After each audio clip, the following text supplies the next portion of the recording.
Good evening, my dears. Welcome. I'm Lady Creepypasta. This evening we have another tale by the truly talented and possibly demented mind of Deschene.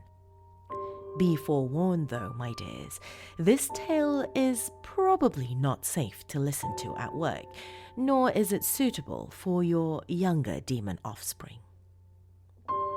With that said now, for the rest of you demented souls, it's time. So come now, my dear. Lean in closer, and we'll begin.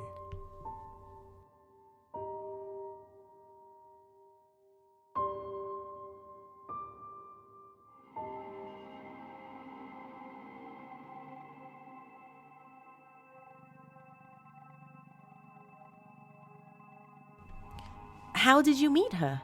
The woman asked. I smiled as I recalled the story. It all started off so normally. I put an ad in one of those online dating sites. I knew exactly what I wanted. I just had to figure out how to word it. I finally went with cute little blonde seeks BBW, that's big beautiful woman, for companionship and maybe more. And then I think I added a winky face, or something like that. It's hard to remember the exact wording with all that's happened since. And so it was Joan who responded? Yes, indeed. I still remember the first time I saw her. She was really big and beautiful, and she reminded me so much of my mother. Her hair and eyes were the same color as Mom's. She even smelled like her. I knew she was the one I'd been hoping for. Then what happened? She asked, leaning across the table where we sat. Well, I continued, I admit it was weird at first. I'd never been on a date with a woman before. I didn't know what to do or how to act. Was I supposed to be the boy, or was she? I had no idea. I just knew I needed her to trust me. It was the most important thing in the world to me. What did you do together? Well, we started by going out to eat, of course. I realize now that I was kind of stupid because I had the bright idea for us to walk to the restaurant. Joan was game but had to stop and rest a few times. I didn't think to account for her size. I guess a 500-pound frame can't travel as easily as a smaller one. But, like I said, she was perfect, and I really wanted her to like me, so I didn't mind at all. When we finally got there, I made sure I ordered whatever she wanted. My treat, of course. It was a date after all, I suppose. So, you met up and you ate. Then what? Well, we talked a lot over dinner and really got to know each other. We had so much in common. In fact, it turned out that we had both lost our mothers at around the same time. What a coincidence, I remember thinking. Could this be any more perfect? I was so happy to have found her. What happened after dinner? She asked. I could tell she was waiting for me to get to the meat of my story. Her eagerness amused me. We were supposed to see a movie, I continued. But when we left the restaurant, Joan turned to me, and I'll never forget what she said. She said, "You know, I really like you. Like, really, really like you. And I'm wondering if we might go somewhere more private?" Well, I could hardly contain myself. I mean, of course I was nervous, but I was so happy the evening was going so well. So I got us a ride to my apartment, which honestly I should have done for the restaurant, but I wasn't thinking before, you see. But anyway, we get to my apartment and I take Joan to the bedroom.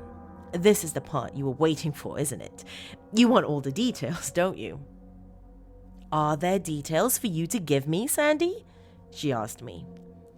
There so are, I exclaimed.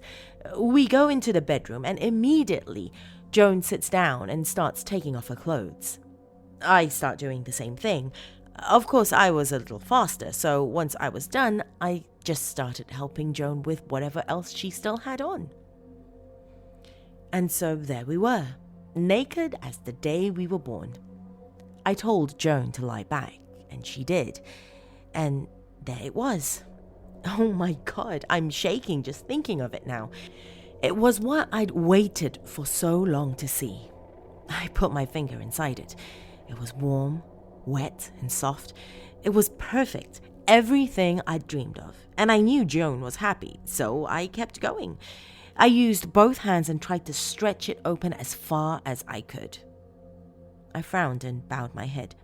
It was never quite enough. I wish it had been. No matter how hard I tried, I couldn't get my head to fit. And if my head wouldn't fit, I knew the rest of me wouldn't. What was Joan doing this whole time? I sighed, remembering the unpleasant parts of the evening. Well, she was uncomfortable. She kept yelling for me to stop, but I wouldn't. I couldn't. I had to keep trying to get in there. I knew it was where I needed to be, the only place that would make me feel safe, happy. But finally, I guess she had enough. She pushed me off and got up and started grabbing her clothes. I begged for her not to leave, but she called me so many horrible names. Again, just like my mother. It only made me more certain than ever that Joan was the one I needed. I kept begging her to stay, but she pushed me aside and headed for the door. I couldn't let her leave, not after all I'd gone through to make this happen. I had no choice but to grab the knife from under my mattress. And you stabbed her? I could tell by her expression that I had her full attention now, if I didn't before. Yes, I said. The shame rose up within me, spilling out as a sudden flood of tears. I stabbed her in the back. I had to. I needed her. I needed her to stay. She leaned back in her chair. So tell me what happened after you stabbed Joan. I took a deep breath and continued. She fell backwards, thank God, I said. If she had fallen onto her stomach, I know I would have been screwed. I wouldn't have been able to roll her over. Not a woman of that size. Not by myself, anyway. But there she was, on her back, looking like the blessing she was. I knew by then that I couldn't fit, in there, so I decided to try another way. I took the knife in my hand and I sliced through her belly. There was a lot to cut through, but I was determined, and so I made it eventually. This is going to sound so stupid, but when I opened her up, I realized that I hadn't quite accounted for all the organs that would be in there. Ridiculous, right? I mean, intellectually, I knew the human body was filled with stuff. I don't know, maybe I was just too focused on my goal, with it being so close and all. Anyway, I continued, naturally I had to make some room for myself. That's what all that mess was. I've never been a very tidy person. Another thing my mother hated about me, so on the floor it all went. At last, though, she was empty, and so I tried again. My tears flowed freely as the memory of that horrible moment returned. I could fit more of myself inside her, I said, but there still wasn't enough room. I sighed. I really thought she'd be big enough. I really thought I'd be able to just crawl inside her and pull her skin all around me like a blanket. A sob fought its way out of my throat. I was still too big. There still wasn't enough room for me. It was like my mother rejecting me all over again. The tears blurred my view of the officer sitting across from me, but I still managed to read the look of shock on her bloodless face. Though she remained seated, I watched as she leaned away from me, as far as her chair's back would allow. In my pitiful state, this only meant one thing. Rejected again, I thought. I buried my face in my arms and wept as I heard her gather the crime scene photos and shuffle out of the room.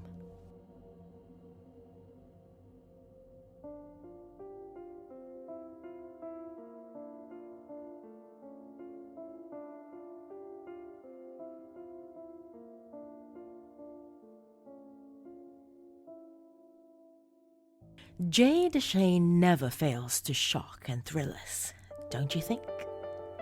If you enjoyed this tale, check out my playlist of all her stories I have narrated.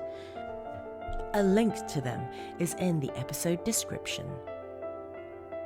If you've just stumbled upon my realm, welcome, my dear.